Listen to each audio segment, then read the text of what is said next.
Secreto 8. El mal no es tu enemigo. El fracaso más grave de la espiritualidad está relacionado con el mal. Personas idealistas y cariñosas que jamás lastimarían a otra persona se ven arrastradas a la vorágine de la guerra. Doctrinas que predican la existencia de un Dios organizan campañas para matar infieles. Religiones de amor degeneran en odio partisano contra los herejes y contra quienes amenazan la fe. Aun si piensas que tienes la verdad última en tus manos, no hay garantía de que escaparás al mal.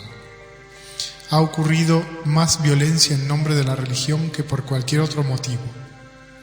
De aquí el amargo aforismo: Dios transmitió la verdad y el demonio dijo: yo la organizaré. También está el fracaso más sutil de la pasividad: cruzar los brazos y dejar que el mal haga lo que quiera. Tal vez esto refleje una creencia secreta de que el mal es, en última instancia, más poderoso que el bien. A uno de los personajes más espirituales del siglo XX se le preguntó cómo debía enfrentar a Inglaterra la amenaza del nazismo. Él contestó: quiero que combatan al nazismo sin armas. Me gustaría que dejaran sus armas por ser inútiles para salvarse o salvar a la humanidad. Invitarán a Herr Hitler y a señor Mussolini a que tomen lo que quieran de los países que ustedes llaman propios. Déjenlos tomar posesión de su hermosa isla, con sus muchos edificios hermosos. Entregarán todo esto, pero no sus almas ni sus mentes. El autor de este pasaje fue Mahatma Gandhi, y sobra decir que su carta abierta a los británicos fue recibida con sorpresa e indignación. No obstante, Gandhi estaba siendo fiel al principio de ahimsa, o no violencia. Él había usado exitosamente la no violencia para convencer a los británicos de conceder la libertad a India, y al rehusarse a ir a la guerra contra Hitler, posición que mantuvo durante toda la Segunda Guerra Mundial, era coherente con sus creencias espirituales. Hubiera servido el ahimsa para disuadir a Hitler, un hombre que había declarado que la guerra es la madre de todas las cosas. Nunca lo sabremos. Sin duda, la pasividad tiene un lado oscuro. La Iglesia católica tuvo uno de sus periodos más oscuros durante los años que permitió que millones de judíos fueran asesinados bajo el nazismo, hasta el extremo de que ocurrieron redadas de judíos italianos ante las ventanas del Vaticano. Así pues, reconozcamos que la espiritualidad no ha podido enfrentar al mal en innumerables ocasiones. Apartándose de doctrinas que solo han propagado el mal, la realidad única abre un nuevo camino, pues si hay solo una realidad, el mal no tiene un poder especial ni una existencia separada. No existe un Satanás cósmico que rivalice con Dios, e incluso la guerra entre el bien y el mal es una ilusión nacida de la dualidad. En última instancia, bien y mal son formas que la conciencia pueden adoptar según elija. En ese sentido, el mal no es distinto del bien. La similitud se remonta a su origen. De dos bebés nacidos el mismo día, uno puede crecer y cometer el mal y otro para hacer el bien. Pero no es verdad que uno haya sido creado malo. El potencial del bien y el mal existen en la conciencia de ambos, y conforme crezcan, sus conciencias serán moldeadas por muchas fuerzas. Estas fuerzas son tan complejas que resulta absurdo decir que alguien es únicamente malo. Permíteme enumerar las fuerzas que moldean a todos los recién nacidos: orientación de los padres o falta de ella, presencia o ausencia de amor, dinámica familiar, presión de los compañeros en la escuela y presión social durante toda la vida, tendencia y reacciones personales, creencias inculcadas y enseñanzas religiosas, karma, la marea de la historia, modelos de conducta, conciencia colectiva, el atractivo de mitos, héroes e ideales. Cada una de las fuerzas de esta lista influye en tus elecciones y te empuja de manera invisible a actuar. Como la realidad está entrelazada en todas estas influencias, también lo está el mal. Todas estas fuerzas influyen para que surjan el bien y el mal. Si tu héroe de la niñez fue Stalin, no percibirás al mundo como si tu héroe hubiera sido Juana de Arco. Si eres protestante, tu vida no hubiera sido la misma bajo la persecución de los hugonotes que en un suburbio estadounidense de hoy. Imagina que una persona es como un edificio al que cientos de líneas eléctricas transmiten innumerables mensajes, los cuales permiten desarrollar una gran cantidad de proyectos. Cuando vemos un edificio, lo consideramos una cosa, solo un objeto, pero su vida interior depende de los cientos de señales que recibe. Tu vida también. En y por sí misma, ninguna de estas fuerzas es mala, pero cada persona elige bajo esta variedad de influencias. Creo que toda inclinación al mal se reduce a una elección hecha en la conciencia, y esas elecciones parecían buenas cuando se hicieron. Esta es la gran paradoja de los actos malignos, pues con rara excepción las personas que actúan con maldad pueden encontrar sus motivos en decisiones que eran las mejores en determinadas situaciones. Los niños víctimas de abuso, por ejemplo, frecuentemente terminan como adultos que abusan de sus propios hijos. Uno pensaría que serían los últimos en recurrir a la violencia familiar por haber sido sus víctimas, pero en sus mentes no hay disponible opciones no violentas. La dinámica del abuso que actúa sobre ellos desde la primera infancia es demasiado poderosa y eclipsa el libre albedrío. Las personas con distintos estados de conciencia no compartirán la misma definición de bien y mal. Un claro ejemplo es la esclavización social de las mujeres en todo el mundo, la cual parece totalmente equivocada en el mundo moderno, pero es alimentada en muchos países por tradición, venia religiosa, valor social y prácticas familiares que se remontan a siglos atrás. Hasta hace muy poco, incluso las víctimas de esas fuerzas consideraban el papel de la mujer indefensa, obediente e infantil como bueno. El mal depende del nivel de conciencia de cada uno. Para asimilar este mensaje, considera estas 7 definiciones del mal. ¿Con cuál estás de acuerdo instintivamente? ¿Cuál es el peor mal? 7 perspectivas. 1. El peor mal es lastimar físicamente a alguien o poner en peligro su supervivencia. 2. El peor mal es esclavizar económicamente a las personas, privándolas de cualquier oportunidad de triunfar y prosperar. 3. El peor mal es destruir la paz y provocar desorden. 4. El peor mal es aprisionar la mente de las personas. 5. El peor mal es destruir la belleza, la creatividad y la libertad de explorar. 6. Con frecuencia, el peor mal es difícil de distinguir del bien, pues toda la creación es relativa. 7. El mal no existe, solo hay pautas cambiantes de conciencia en una danza eterna. La enorme mayoría de las personas probablemente elegirían las 2 primeras definiciones, porque el daño físico y la privación resultan inquietantes. En este nivel de conciencia, el mal significa no ser capaz de sobrevivir o de ganarse la vida, y el bien significa seguridad física y económica. En los siguientes 2 niveles, el mal no es físico sino mental.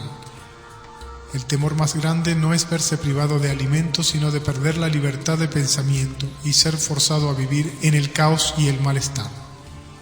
El bien significa paz interior y libre flujo de entendimiento y la intuición. Los siguientes 2 niveles son aún más refinados. Se relacionan con la creatividad y la visión. El temor más grande es no poder expresarse o ser forzado a considerar a otros como malo. Una persona profundamente espiritual no considera el bien y el mal como categorías rígidas, sino que ha empezado a aceptar que Dios tenía un propósito al crear ambos. El bien es libre expresión, apertura a todas las cosas nuevas, veneración por aspectos oscuros y luminosos de la vida. Finalmente, el último nivel considera la dinámica completa del bien y el mal, la luz y la oscuridad como una ilusión. Cada experiencia nos une con el Creador. Vivimos como co-creadores inmersos en la conciencia de Dios. La realidad única acepta todas estas definiciones como debe ser, porque todo lo que la conciencia percibe es real para quien percibe. El mal es parte de una jerarquía, una escalera de crecimiento en la que todo cambia según el peldaño en que estemos. Asimismo, el proceso de crecimiento nunca termina. Está operando en ti en este preciso instante. Si despiertas un día y descubres súbitamente que odias a alguien, que una situación no tiene otra salida que la violencia, que el amor no es una opción, considera cuán sutilmente llegaste a esta postura. Hizo falta todo un mundo que te arrojara o arrojara a alguien más a los brazos de lo que se considera bien o mal. Una vez interiorizadas estas fuerzas, tú reflejas el mundo tal como él te refleja a ti. Esto es lo que significa, en términos prácticos, tener el mundo en ti. Pero el mal no puede ser tu enemigo, solo puede ser un aspecto más de ti. Cada aspecto del ser es digno de amor y compasión. Cada aspecto es necesario para la vida, y ninguno es excluido o desterrado a la oscuridad. En principio, esta postura puede parecer aún más ingenua que la pasividad de Gandhi, pues en apariencia se nos pide amar y comprender a un asesino como lo haríamos con un santo. Jesús enseñó justo esa doctrina, pero trasladar el amor y la compasión a situaciones difíciles ha sido esencial en el gran fracaso de la espiritualidad.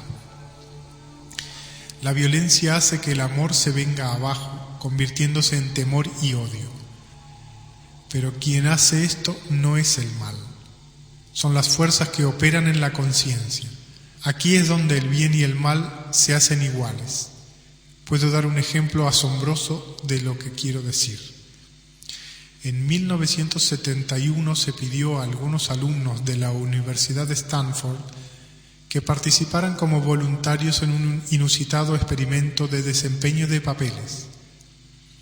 Un grupo de alumnos representaría a los guardias de una prisión y estaría a cargo de otro grupo que representaría a los prisioneros. Aunque se entendía que todo era ficción, se dispuso de una cárcel y los dos grupos vivieron juntos durante el experimento. Según el plan, todos desempeñarían sus papeles durante 2 semanas, pero a los 6 días el experimento de la prisión tuvo que darse por terminado.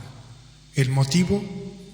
Los jóvenes elegidos por su salud mental y valores morales se convirtieron, por un lado, en guardias sádicos y fuera de control, y por otro, en víctimas deprimidas por un estrés intolerable.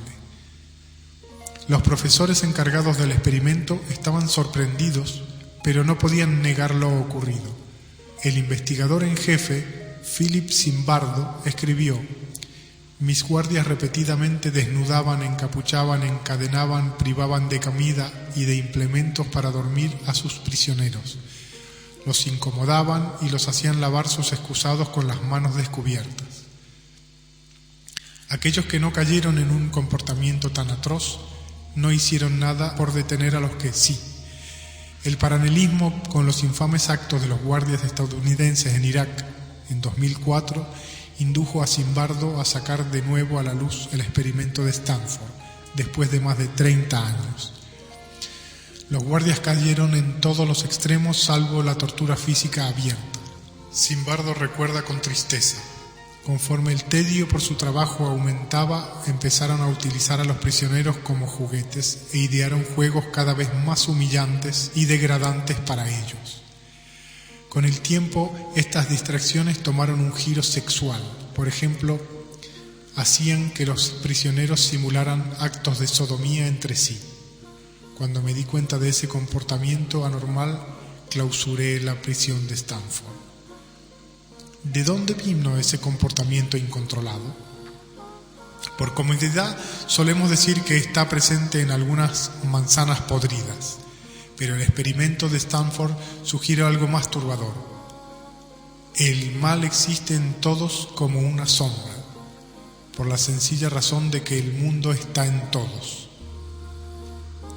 Haber sido educados como buenas personas se opone a la sombra del mal, por supuesto, Y si revisamos la lista de las fuerzas que moldean la conciencia, cada persona presentará un mapa distinto de influencias.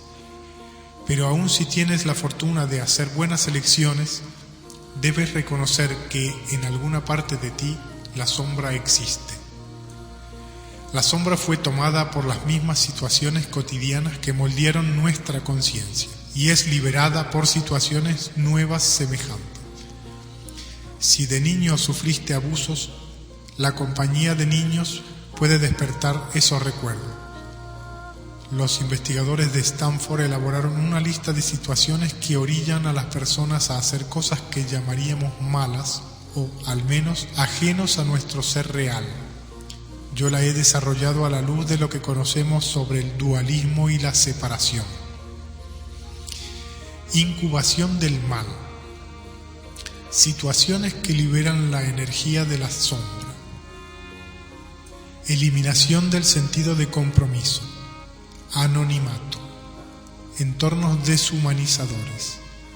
Ejemplo de mal comportamiento por parte de iguales.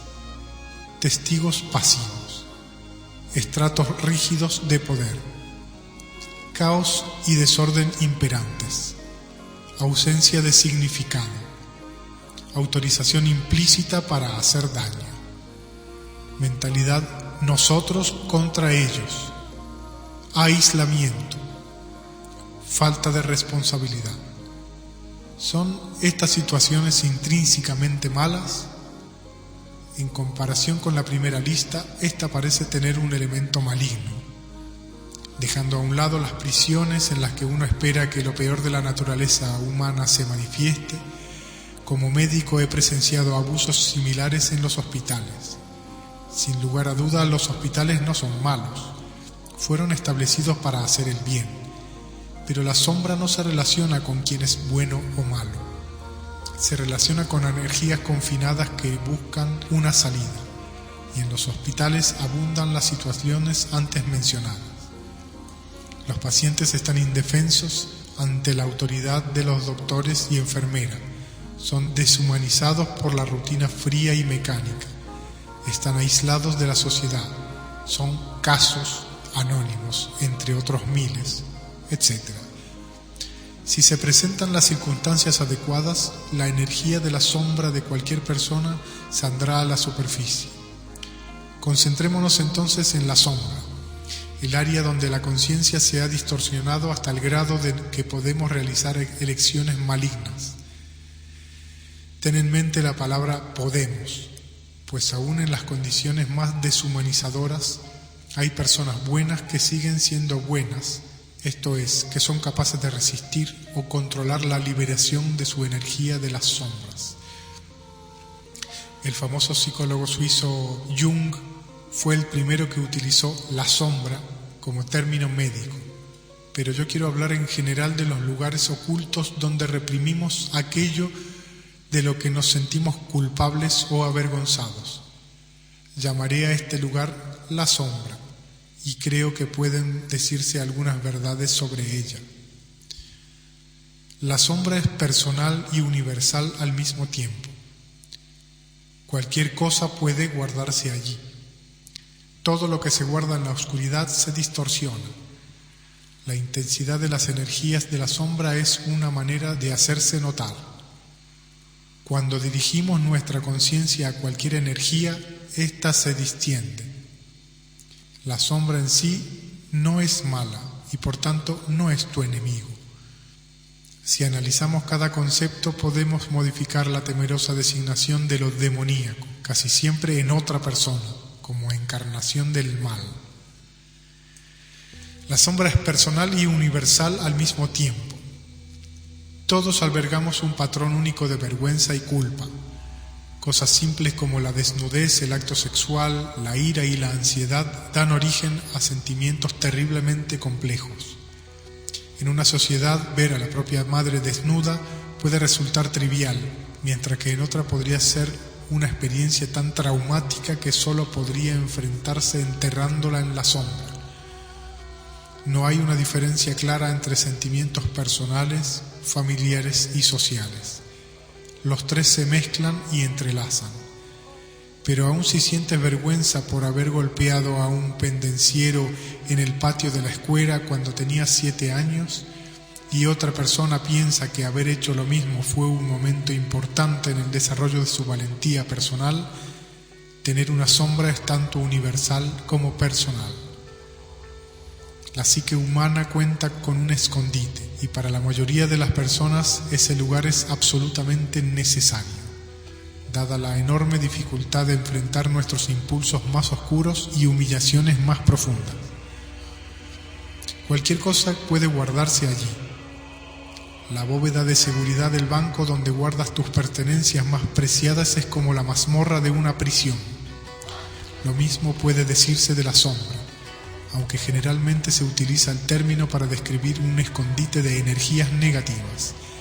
Tienes el poder de convertir lo positivo en negativo y viceversa. Cierta vez conocí a 2 hermanas que habían sido muy cercanas de niñas, pero que en su vida adulta se distanciaron. Una era exitosa maestra universitaria, la otra trabajaba en una agencia de empleados eventuales y se había divorciado 2 veces.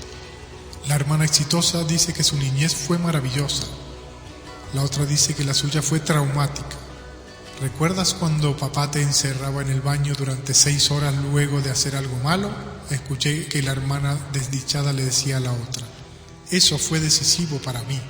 Solo podía imaginar cuán enojada y desesperada te sentías. La hermana feliz parecía muy sorprendida. ¿Por qué no me preguntaste acerca de ello? Me gustaba estar sola. Me recogía y me contaba historias imaginarias. El incidente no significaba nada. De igual modo, nuestras historias siguen caminos separados e idiosincrásicos. El mismo incidente no tenía ninguna carga emocional para una hermana, mientras que para la otra era fuente de ira y vergüenza. Las escenas de violencia pueden dar origen al arte más elevado. Piensa en Guernica de Picasso. Y las virtudes sagradas pueden dar lugar a los peores horrores. Piensa en la crucifixión de Jesús. En el inconsciente hay una población entera de impulsos sin examinar. El mismo alumno de Stanford que se envilece como guardia sadista puede albergar también un talento artístico que no surgirá a menos que la situación adecuada permita a la mente inconsciente liberar lo que requiere. Todo lo que se guarda en la oscuridad se distorsiona. La conciencia, como el agua dulce, está hecha para fluir, y donde no puede hacerlo, se estanca. En un mundo interno hay innumerables recuerdos e impulsos reprimidos.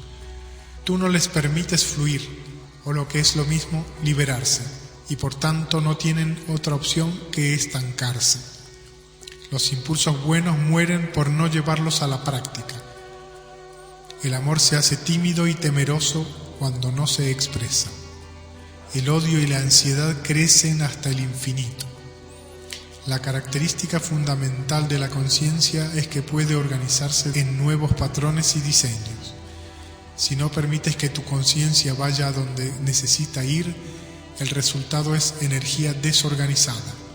Por ejemplo, si preguntas a las personas qué sienten por sus padres, un tema que la mayoría de los adultos rechazan como cosa del pasado, encontrarás que sus recuerdos de la infancia son una mezcla confusa. Los sucesos triviales sobresalen como traumas enormes. Otros miembros de la familia son reducidos a caricaturas. Los sentimientos auténticos son difíciles o imposibles de excavar. Así, cuando un paciente acude a un psiquiatra para curar una dolorosa herida de la infancia, con frecuencia son necesarios meses o años para separar los hechos de la fantasía. La intensidad de las energías de la sombra es una manera de hacerse notar. Ocultar algo no es lo mismo que matarlo. Las energías de la sombra permanecen vivas. Aunque te rehúses a verlas, no se han extinguido. De hecho, su deseo de vivir se vuelve aún más desesperado. Para llamar la atención de sus padres, un niño ignorado mostrará un comportamiento cada vez más extremo. Primero una llamada de atención, luego un grito, luego un berrinche. Las energías de la sombra siguen la misma pauta. Resulta razonable, por ejemplo, pensar que un ataque de pánico es un temor oculto haciendo un berrinche. Ese mismo temor llamó primero la atención de manera normal, pero cuando la persona se rehusó a notarlo, el llamado se convirtió en un grito y finalmente terminó como un ataque frontal. El temor y la ira son expertos en incrementar el voltaje hasta el grado en que sentimos que son fuerzas extremas, malignas y demoníacas, independientes de nuestra voluntad. En realidad, son solo aspectos de la conciencia que adquirieron una intensidad inhumana debido a la represión. Esta dice: si no te veo, me dejarás en paz. A lo que la sombra responde: puedo hacer cosas que te obligarán a verme. Cuando dirigimos nuestra conciencia a cualquier energía, ésta se distiende. Ello es consecuencia natural de la última afirmación. Si una energía exige tu atención, prestarle atención empezará a satisfacerla. Un niño ignorado no se conforma con una mirada. Toma tiempo cambiar cualquier conducta, para bien o para mal. Y al igual que los niños, nuestras energías de la sombra se atascan en pautas y hábitos. Pero esto no cambia la verdad general de que si llevas luz a la sombra, sus distorsiones empiezan a atenuarse y con el tiempo a sanar. ¿Hay tiempo y paciencia suficiente para realizar concienzudamente este trabajo? No hay respuesta fija para esto. La depresión, por ejemplo, es una respuesta compleja que puede curarse mediante comprensión, compasión, paciencia, atención cariñosa de otras personas, voluntad y terapia profesional. O se puede tomar una pastilla y quitarse de problemas. La elección es personal y varía de persona a persona. Afecciones aparentemente incurables como el autismo infantil han sido sanadas por padres que dedican mucho tiempo y atención para sacar a un niño de la oscuridad. La oscuridad era una distorsión de la conciencia que necesitaba luz para curarse. La sombra en todas sus formas requiere conciencia en la forma de luz y amor, y el único límite para la curación es la medida en que estemos dispuestos a consagrarnos al proyecto. La sombra en sí no es mala y por tanto no es tu enemigo. Si las afirmaciones anteriores son ciertas, esta debe serlo también. Me doy cuenta de que para muchas personas hay una enorme barrera en la forma de el otro, alguien fuera de ellos mismos cuya maldad es incuestionable. Hace 50 años, el otro vivía en Alemania y Japón. Hace 30 años vivía en la Unión Soviética. Hoy vive en Medio Oriente. Y a estas personas les resulta más fácil explicar el mal si no pierden de vista a el otro. Sin un enemigo tendrían que enfrentar la presencia del mal en ellas mismas. Qué cómodo es saber de antemano que estamos del lado de los ángeles. Ver la sombra en uno mismo desarma toda idea de el otro y nos acerca a la afirmación del poeta romano Terencio.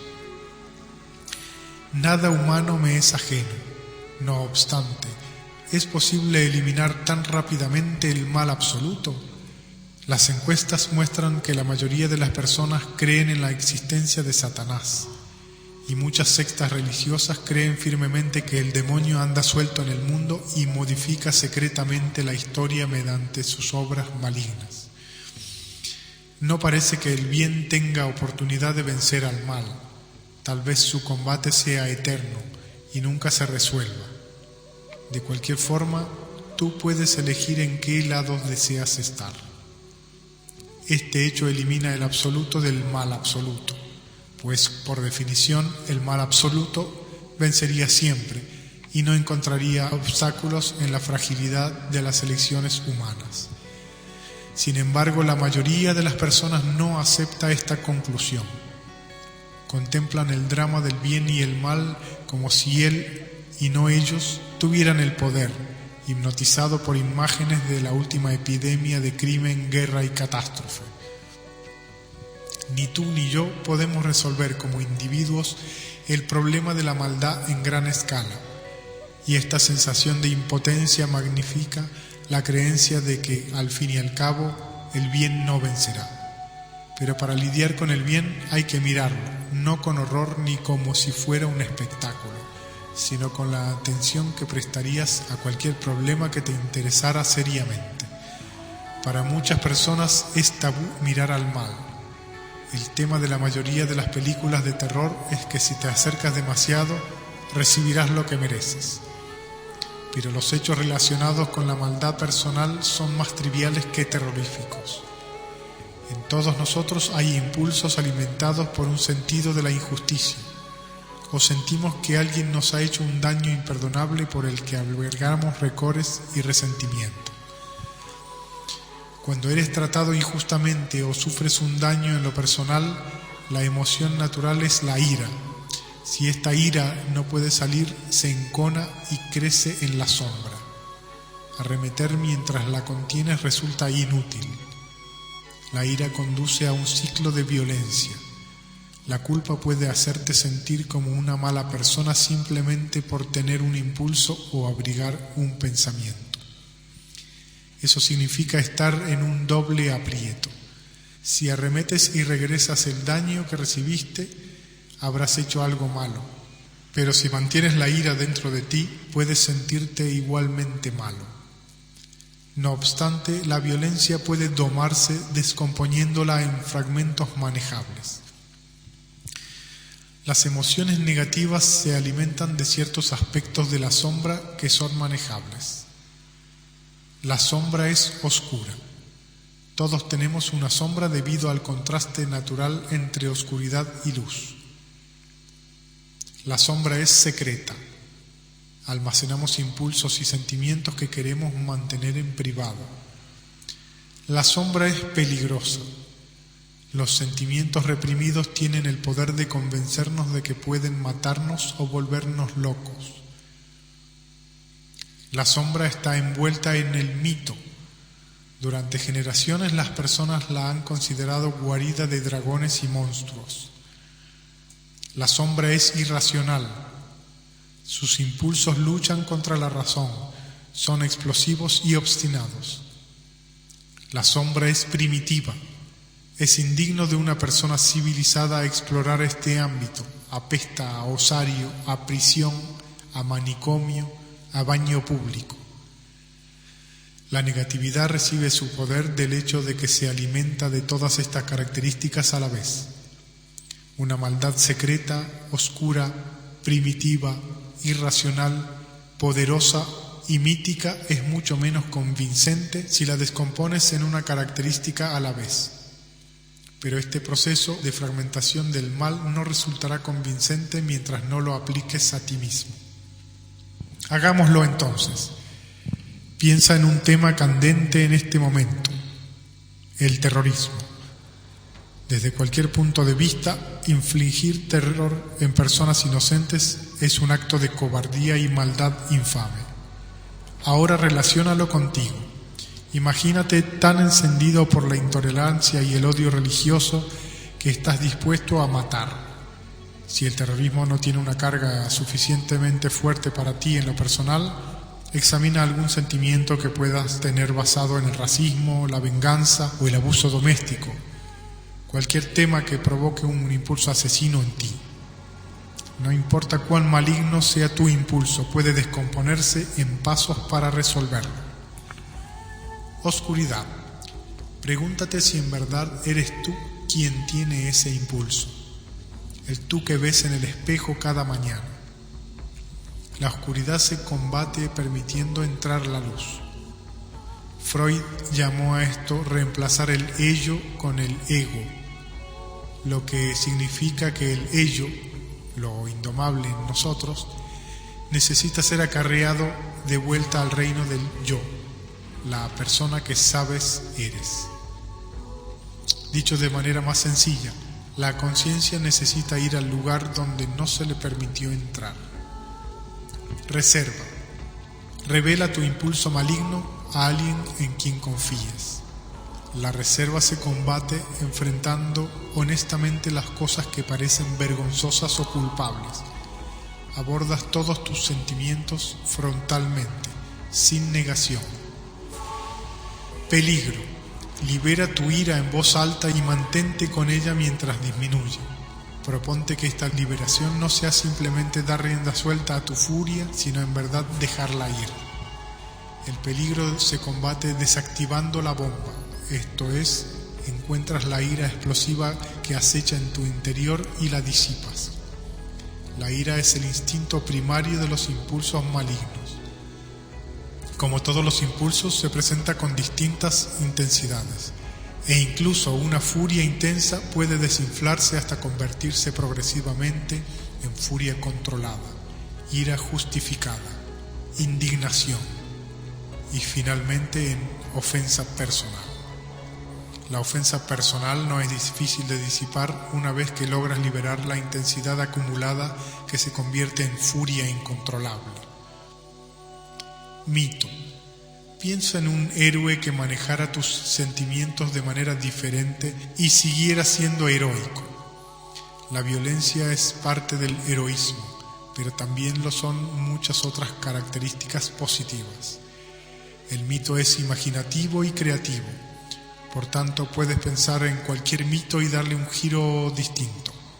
Satanás se convierte en un personaje cómico en los milagros medievales, un ardid que lleva directamente a los cómicos villanos de las películas de James Bond. El mito no es sino metamorfosis. Por tanto, este nivel nos presenta una manera poderosa de convertir a los demonios en ayudantes de los dioses o en enemigos vencidos de los ángeles. Irracionalidad. Concibe el mejor argumento para no dejarte llevar por tu ira.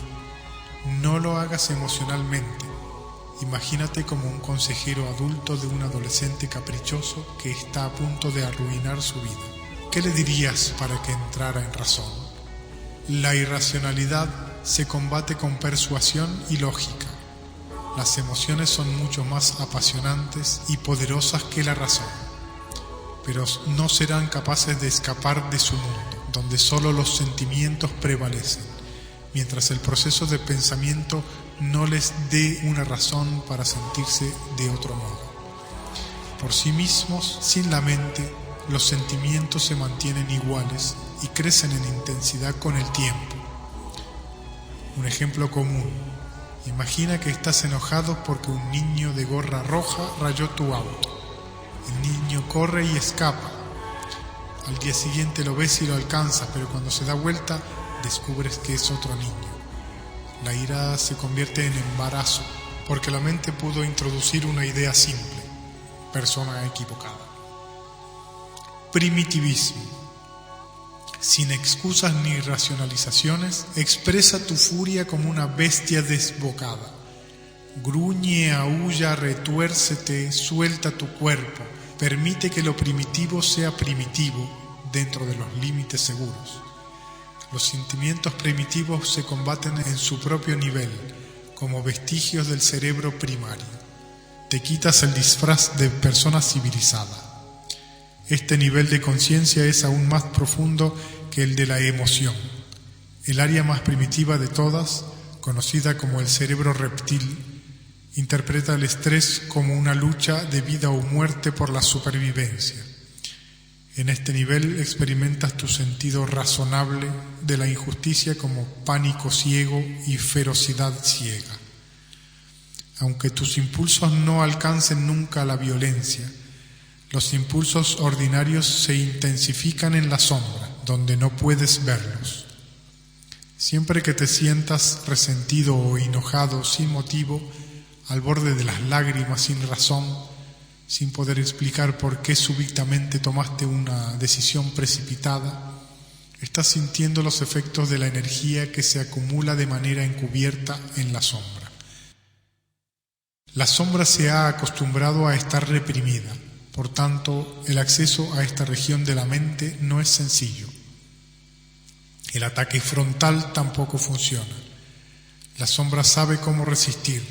Puede azotar la puerta y ocultar su energía oscura todavía más. Si recuerdas el concepto de catarsis de la tragedia griega, se pensaba que sólo al provocar un temor profundo en el público, éste podría abrirse y sentir piedad. La catarsis es una forma de purificación.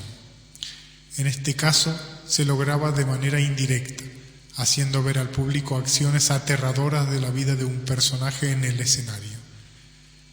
Pero este truco no siempre funciona. Tú puedes ver una película de terror y salir del cine totalmente impasible, con el cerebro superior rezongando. He visto esos efectos especiales antes. Del mismo modo, las noticias televisivas, después de 50 años de transmitir imágenes horripilantes de guerra y violencia, han hecho poco menos que habituar a sus espectadores a ellas, o peor, las han convertido en entretenimiento. Sin embargo, la descarga es natural para el cuerpo, y por el simple hecho de observar estas energías de la sombra le damos acceso al nivel consciente de la mente. Las personas asumen que el lado oscuro de la naturaleza humana tiene un poder incontenible. Satanás ha sido enaltecido como el equivalente de un dios negativo. Pero cuando se le descompone, el mal resulta ser una respuesta distorsionada a situaciones cotidianas. Imagina que es de noche y estás en una casa a solas. En algún lugar de la casa se produce un ruido. Inmediatamente reconoces el crujido de una puerta que se abre. Cada uno de tus sentidos se pone en alerta máxima y tu cuerpo se congela. Con dificultad reprimes el impulso de gritar, pero eres presa de una terrible ansiedad. Un ladrón, un asesino. Todos hemos sufrido segundos agonizantes como estos, solo para descubrir que el crujido se debía a una tabla suelta o a la llegada inesperada de alguien. Pero, ¿qué ocurrió realmente en ese momento de pánico? Tu mente tomó un insignificante trozo de información del entorno y le adjudicó un significado.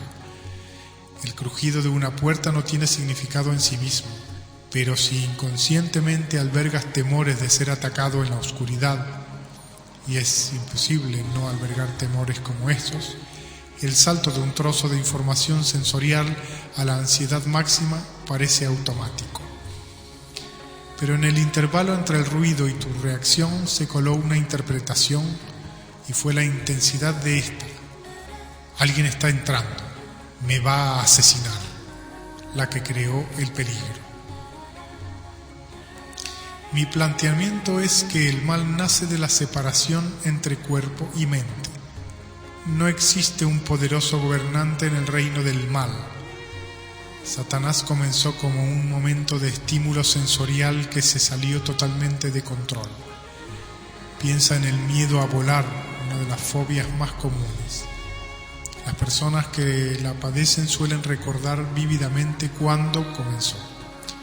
Iban en un vuelo y de repente, tal como el crujido de la puerta, un ruido o una sacudida del avión hipersensibilizó su percepción.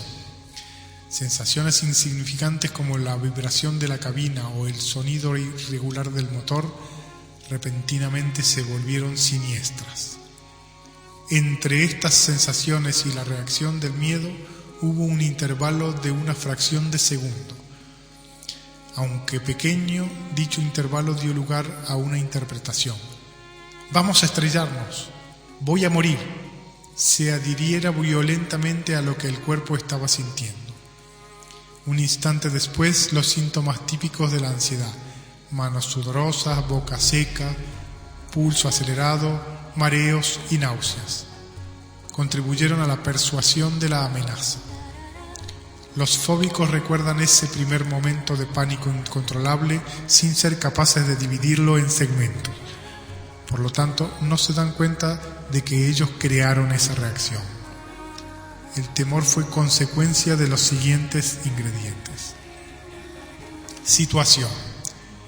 A una situación normal se le matiza con algo inusual o ligeramente estresante. Respuesta corporal. Experimentamos una reacción física relacionada con el estrés. Interpretación. A estos síntomas físicos se les interpreta como señales de peligro. la mente salta a la conclusión de que el peligro debe ser real. La mente inconsciente es precisa.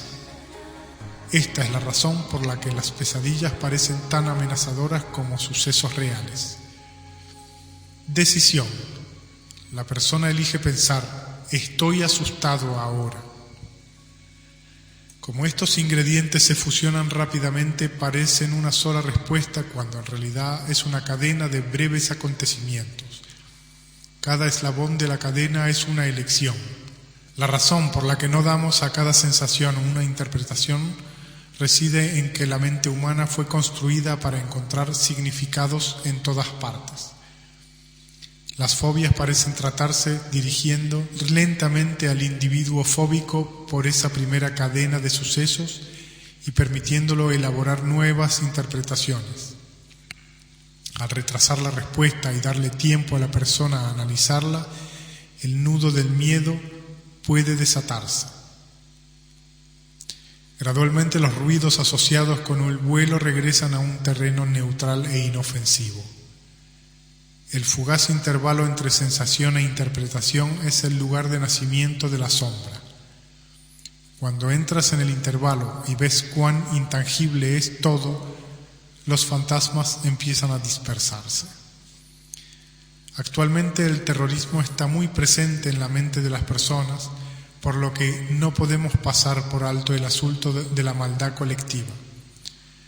Las dos preguntas más perturbadoras son: ¿cómo fue que las personas comunes consintieron en participar en tal maldad?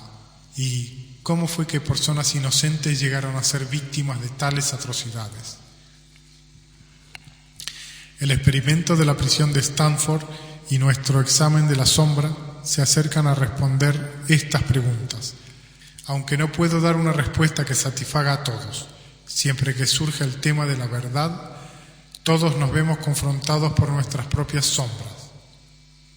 ¿Qué pude haber hecho por Auschwitz?, dice una voz en nuestro interior, generalmente en tono culpable y acusatorio. Ninguna respuesta revertirá el pasado, pero es importante darse cuenta de que no debe esperarse eso de ninguna respuesta. El mejor enfoque a propósito de la violencia colectiva no es seguir recordándola, sino renunciar completamente a ella en tu interior, de manera que el pasado se purifique a través de ti. Mi mejor respuesta a ¿cómo fue que personas comunes consintieron en participar en tal maldad? Está en las páginas que acabas de leer. El mal nace en el intervalo. El intervalo no es propiedad privada de nadie. Contiene respuestas y temas colectivos. Cuando una sociedad entera acepta el tema de los intrusos que causan todos los problemas, el mal tiene en cada individuo un padre y una madre. No obstante, en todos los casos de maldad colectiva, hubo individuos que no se identificaron con el impulso común. Se resistieron, huyeron, se escondieron e intentaron salvar a los demás. Es la elección individual la que determina si nos sintonizamos con el tema y consentimos en llevarlo a cabo. La segunda pregunta: ¿cómo fue que personas inocentes llegaron a ser víctimas de tales atrocidades? Es más difícil porque la mente de casi todos ya está cerrada. Quien pregunta no quiere una respuesta nueva.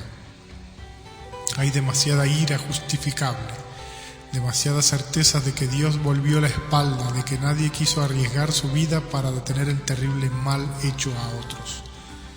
¿Estás seguro de estas cosas? Estar seguro es lo opuesto a estar abierto. Cuando me pregunto por qué murieron 6 millones de judíos, o por qué fallecieron multitudes igualmente inocentes en Ruanda, Camboya o en la Rusia stalinista, mi motivo es liberarme en primer lugar de mi ansiedad. Mientras me invada la angustia, la ira justificada o el horror, mi capacidad de elegir está totalmente inhabilitada. Lo que debería elegir con toda libertad es la purificación, una vuelta a la inocencia hecha posible por la impresión causada ante lo que ocurre cuando no se cultiva la inocencia. Tú y yo somos responsables por nuestra participación en los elementos del mal, aun cuando no lo llevemos a cabo en gran escala. Creer en ellos mantiene activa nuestra participación.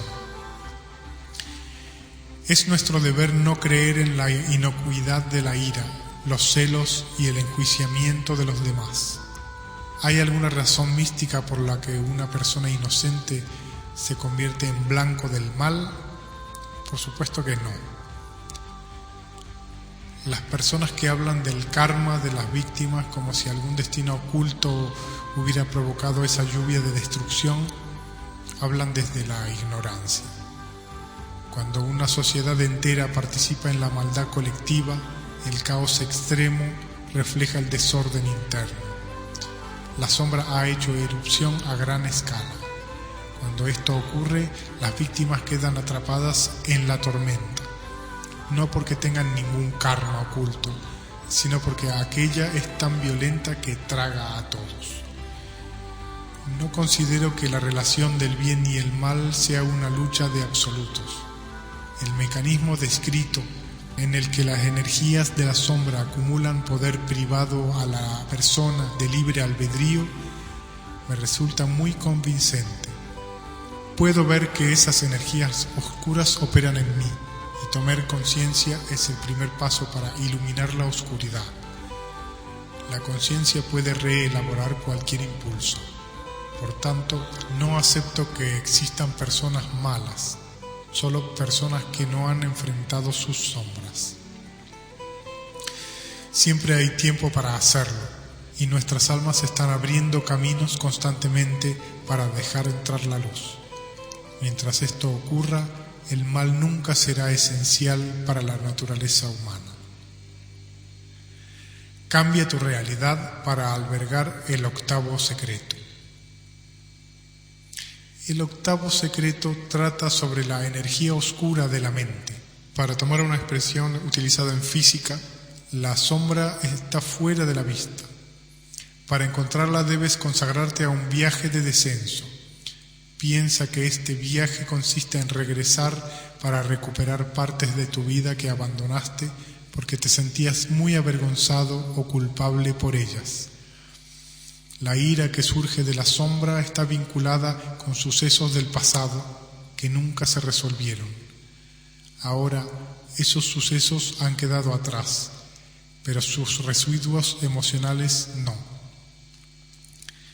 La vergüenza, la culpa y el temor no pueden abordarse mediante el pensamiento. La sombra no es una región de pensamientos y palabras. Aun cuando recuerdes repentinamente esas emociones, estás utilizando una parte del cerebro superior, la corteza, que no puede alcanzar la sombra.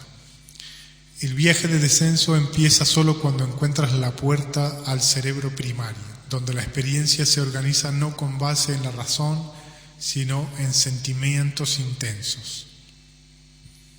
Hay un drama desarrollándose en tu cerebro primario, identificado con el sistema límbico que procesa las emociones, y el cerebro reptil, que reacciona en función de amenazas y supervivencia puras. En este drama, muchos asuntos que serían interpretados razonablemente por el cerebro superior, quedar atrapado en el tránsito, perder en un negocio, ser ignorado para un ascenso en el trabajo o rechazado por una chica al invitarla a salir, desencadenan respuestas irracionales. Sin que te des cuenta, los acontecimientos cotidianos provocan que tu cerebro primario llegue a las siguientes conclusiones. Estoy en peligro, puedo morir, debo atacar, estoy muy lastimado, nunca me recuperaré. Estas personas merecen morir, me están haciendo sufrir, no merezco existir, no hay esperanza, estoy perdido en la oscuridad para siempre. Estoy maldito, nadie me ama. Para comunicar estos sentimientos tuve que verbalizarlos, pero en realidad la manera más apropiada de verlos es como energía, fuerzas pujantes e impulsivas con ímpetu propio. No importa cuán ajeno te sientas a estas energías de la sombra, están en ti. Si no fuera así, estarías en un estado de libertad y alegría ilimitadas. Estarías en la unidad, el estado de inocencia que se recupera cuando la energía oculta de la sombra ha sido purificada. Hoy puedes empezar a encontrar el camino hacia la sombra mediante tus sentimientos. Las energías de la sombra se manifiestan cuando no puedes hablar de tus sentimientos, te sientes fuera de control, sientes un ataque de pánico o terror, quieres sentir intensamente pero tu mente se pone en blanco, rompes en llanto sin razón, sientes una aversión irracional contra alguien, una discusión razonable termina en riña, atacas a alguien sin provocación. Hay muchas otras maneras en que la sombra se entrelaza con las situaciones cotidianas, pero estas se cuentan entre las más comunes. Lo que tienen en común es que se rebasa un límite. Una situación controlada provoca inesperadamente ansiedad, ira o temor. La siguiente vez que experimentes esto, verifica si te sientes culpable o avergonzado de ti mismo. Si es así, tocaste, aunque sea brevemente, la sombra. Permitir una erupción de sentimientos irracionales no es lo mismo que liberarlos. Dar rienda suelta a tus emociones no es lo mismo que purificarlas. No confundas arrebato con catarsis. La energía de la sombra se purifica mediante los siguientes pasos. Surge el sentimiento negativo: ira, pesar, ansiedad, hostilidad, resentimiento, autocompasión, desesperanza. Tú pides liberarlo. Experimentas el sentimiento y lo sigues a donde quiera ir. El sentimiento se va a través de la respiración, el sonido o las sensaciones corporales. Sientes liberación y comprendes el significado del sentimiento. El último paso es el decisivo. Cuando una energía de la sombra se va, la resistencia desaparece y ves algo que no veías antes. La comprensión y la liberación van de la mano. El viaje de descenso consiste en hallar tu sombra muchas veces. Emociones tan intensas como vergüenza y culpa se revelan solo un poco cada vez, y conviene que así sea. Sé paciente contigo y sin importar cuán poco creas haber liberado, di: esa es toda la energía que estaba dispuesta a soltarse ahora. No tienes que esperar erupciones violentas de la sombra. Dedica un tiempo a una meditación de la sombra, en el que te permites sentir lo que quiera surgir. Entonces puedes comenzar el proceso de pedir que se libere. Ejercicio 2. La escritura como catalizador. Otro catalizador para llegar a las energías de la sombra es la escritura automática. Toma un papel y lápiz y empieza escribiendo una oración.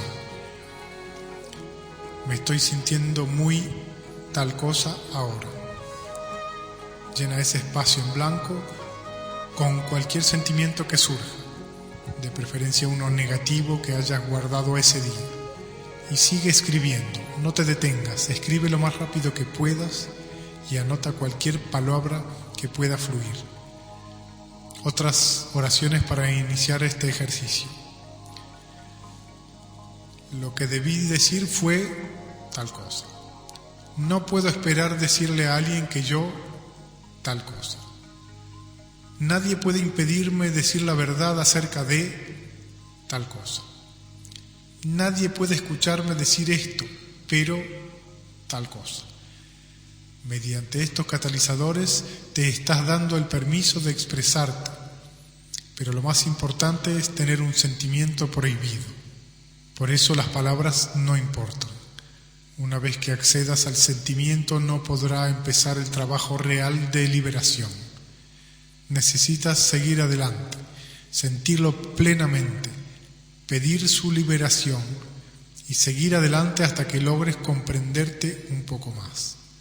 Tal vez sea necesario un poco de práctica antes de lograr una liberación profunda, pero los muros de la resistencia se vendrán abajo paso a paso.